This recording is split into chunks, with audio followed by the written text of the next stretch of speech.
ಮುಂದೊಂದು ದಿನ ಆ ದೇವರು ನಿನಗೇನಾದರೂ ಇನ್ನೊಂದು ಜನ್ಮ ಅಂತ ಕೊಟ್ರೆ ನೀನು ಏನಾಗ್ತೀಯ ಅಂತ ಶಾಲೆಯೊಂದರಲ್ಲಿ ಒಂದು ಟೀಚರ್ ಕೇಳಿದಾಗ ಆ ವಿದ್ಯಾರ್ಥಿ ಏನು ಹೇಳ್ತಾನೆ ಅನ್ನುವುದನ್ನ ಕಲ್ಪನಾತ್ಮಕವಾಗಿ ಇಲ್ಲಿ ಕೊಡಲಾಗಿದೆ.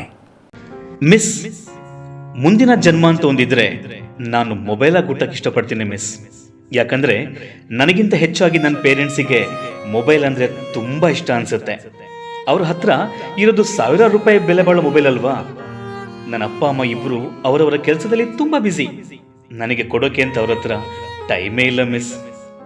ಎಷ್ಟೋ ಸಲ ಸ್ಕೂಲ್ ಮುಗಿಸಿ ಮನೆಗೆ ಹೋದಾಗ ತುಂಬಾ ಹಸಿವಾಗಿರುತ್ತೆ ಮಿಸ್, ಸುಸ್ತಾಗಿರುತ್ತೆ. ಬಿಸಿ ಬಿಸಿಯಾಗಿ ತಿನ್ನೋಕೆ ಏನಾದ್ರೂ ಮಾಡಿ ಕೊಡ್ತಾರೆ ಅಂತ ಅನ್ಕೊಂಡ್ರೆ ಮನೇಲಿ ಯಾರು ಇರಲ್ಲ ಮಿಸ್. ಆದ್ರೆ ನನ್ನ ಪೇರೆಂಟ್ಸ್ ಅವರ ಮೊಬೈಲ್ ರೀಚಾರ್ಜ್ ಖಾಲಿ ಆಗೋದಕ್ಕಿಂತ ಮುಂಚೆನೆ ಫುಲ್ ರೀಚಾರ್ಜ್ ಮಾಡ್ಬಿಡ್ತಾರೆ ಮಿಸ್. ಅವ್ರದ್ದು ಕಾಸ್ಟ್ಲಿ ಮೊಬೈಲ್ ಅಲ್ವಾ, ಅದಕ್ಕೆ ಅನ್ಸುತ್ತೆ.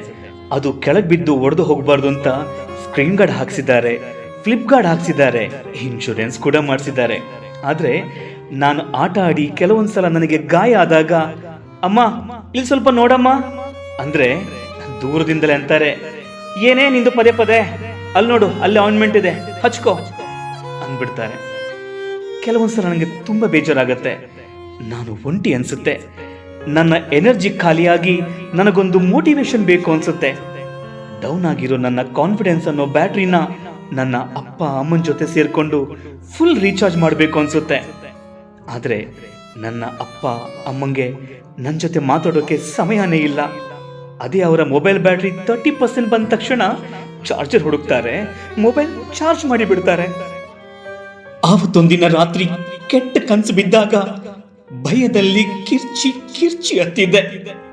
ಜೊತೆಲಿ ಅಪ್ಪನೂ ಇಲ್ಲ ಅಮ್ಮನೂ ಇಲ್ಲ. ಅಮ್ಮ ಅಮ್ಮ ಅಂತ ಕರೆದಾಗ ಆ ರೂಮ್ಲಿ ಇದ್ದವನು ನಾನು ಒಬ್ಬನೇ ಆಗಿದ್ದೆ. ಆದ್ರೆ ಅವರ ಮೊಬೈಲ್ಗೆ ಮಧ್ಯರಾತ್ರಿ ಟನ್ ಅಂತ ಒಂದು ಮೆಸೇಜ್ ಬಂದ್ರು. ಯಾರು ಅಂತ ಚೆಕ್ ಮಾಡಿ ನೋಡ್ತಾರೆ ಮಿಸ್. ಸ್ಕೂಲ್ ಏನಾಯ್ತು, ಯಾವ ಪಾಠ ಆಯ್ತು, ಯಾವ ಟೀಚರ್ ಬಂದಿದ್ರು ಅಂತ ಕೇಳೋಕೆ ನನಗೋಸ್ಕರ 30 ನಿಮಿಷನೂ ಅವ್ರ ಹತ್ರ ಟೈಮ್ ಇಲ್ಲ. ನನ್ನ ದುಃಖ ನನ್ನ ಸಂತೋಷದ ಬಗ್ಗೆ ಜಾಸ್ತಿ ತಲೆನೂ ಕೆಡಿಸ್ಕೊಳ್ಳಲ್ಲ. ಆದ್ರೆ ಮೊಬೈಲ್ ಅಪ್ಡೇಟ್ ನೋಡ್ತಾರೆ, ವಾಟ್ಸಪ್ ನೋಡ್ತಾರೆ, ಲೈಕ್ ಮಾಡ್ತಾರೆ, ಕಮೆಂಟ್ ಮಾಡ್ತಾರೆ, ಡಿಸ್ಲೈಕ್ ಮಾಡ್ತಾರೆ. ನಾನು ಸಣ್ಣ ಮಗು ಅಲ್ವಂತೆ, ನಾನು ದೂರ ಮಲ್ಕೋಬೇಕಂತೆ, ಇಂಡಿಪೆಂಡೆಂಟ್ ಆಗಿರ್ಬೇಕಂತೆ, ಹೀಗೆ ಏನೇನೋ ಹೇಳ್ತಾರೆ. ಆದ್ರೆ ಮೊಬೈಲ್ ಮಾತ್ರ ತಲೆದಿಂಬಿನ ಪಕ್ಕನೆ ಇಟ್ಕೊಂಡು ಬೆಚ್ಚಗೆ ನಿದ್ರೆ ಮಾಡ್ತಾರೆ. ಪಾಪ ಅವ್ರ ಹತ್ರ ಹೋಮ್ವರ್ಕ್ ಹೇಳ್ಕೊಡೋಕೆ ಟೈಮೇ ಇಲ್ಲ. ಮಾತಾಡಕ್ ಹೋದ್ರೆ ನಾನೀಗ ಬಿಸಿ ಬಿಸಿ ಬಿಸಿ ಅಂತ ಹೇಳ್ತಾರೆ, ಆಮೇಲೆ ಬಾ ಅಂತಾರೆ. ಆದ್ರೆ ಯಾರ್ದಾದ್ರೂ ಮಿಸ್ಡ್ ಕಾಲ್ ಅಂತ ಬಂದ್ರೆ ತಪ್ಪದಲ್ಲೇ ಕಾಲ್ ಬ್ಯಾಕ್ ಮಾಡ್ತಾರೆ.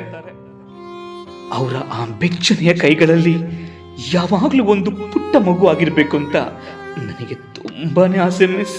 ಆದ್ರೆ ಅಪ್ಪ ನನ್ನ ಕೈ ಹಿಡ್ಕೊಳ್ಳೋದಕ್ಕಿಂತ ಆ ಮೊಬೈಲ್ನೇ ಯಾವಾಗ್ಲೂ ಹಿಡ್ಕೊಂಡಿರ್ತಾರೆ ಮಿಸ್. ನನ್ನ ಪೇರೆಂಟ್ಸ್ಗೆ ನಾನು ಅಂದ್ರೆ ತುಂಬಾ ಇಷ್ಟ. ಆದ್ರೆ ಮೊಬೈಲ್ ಇಷ್ಟಪಡಷ್ಟು ನನ್ನ ಇಷ್ಟಪಡಲ್ಲ ಅನ್ಸುತ್ತೆ. ಅವರ ಜೇಬಲ್ಲಿ ನಾನಿಲ್ಲ, ಅವರ ಕೈಯಲ್ಲಿ ನಾನಿಲ್ಲ, ಅವರ ಕನಸಲ್ಲೂ ನಾನಿಲ್ಲ. ಆ ಎಲ್ಲ ಜಾಗನ ಆ ಮೊಬೈಲ್ ತುಂಬಿಟ್ಟಿದೆ ಮಿಸ್. ಅದಕ್ಕೆ ಮಿಸ್, ಮುಂದೊಂದು ಜನ್ಮ ಅಂತ ಇದ್ರೆ ಇದೇ ಅಪ್ಪ ಅಮ್ಮನ ಮುದ್ದು ಮೊಬೈಲ್ ಆಗಿ 24 ಗಂಟೆನೂ ಅವರ ಜೊತೆನೆ ಪುಟ್ಟ ಮರಿಯಾಗಿ ಇರೋದಕ್ಕೆ ಇಷ್ಟಪಡ್ತೀನಿ ಮಿಸ್. ಆ ದೇವರೇನಾದ್ರೂ ನಂಗೆ ಮುಂದೊಂದು ಜನ್ಮದಲ್ಲಿ ಅವಕಾಶ ಕೊಟ್ರೆ ಮೊಬೈಲ್ ಆಗಿ ಹುಟ್ಟೋದಕ್ಕೆ ಇಷ್ಟಪಡ್ತೀನಿ ಮಿಸ್. ಮೊಬೈಲ್ ಆಗಿ ಹುಟ್ಟೋದಕ್ಕೆ ಇಷ್ಟಪಡ್ತೀನಿ.